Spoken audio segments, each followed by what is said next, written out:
देवल क्लबच्या गोविंदराव टेंबे रंगमंदिरात राजर्षी शाहू लोकशिक्षण व्याख्यानमाला आयोजित करण्यात आली आहे। या व्याख्यानमालेच्या चौथ्या दिवशी संपादक संजय आवटे यांनी चला उभारू नवी पिढी या विषयावर मार्गदर्शन केलं।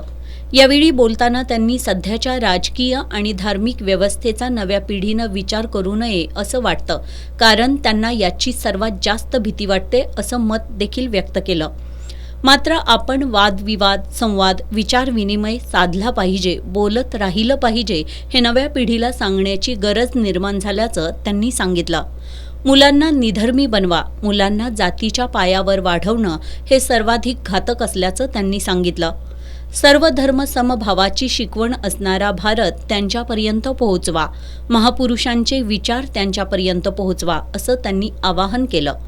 आपल्या मुलांवर आपली स्वप्न लादू नका आणि त्यांच्या स्वप्नांना कधी मरू देऊ नका असा सल्ला त्यांनी यावेळी दिला।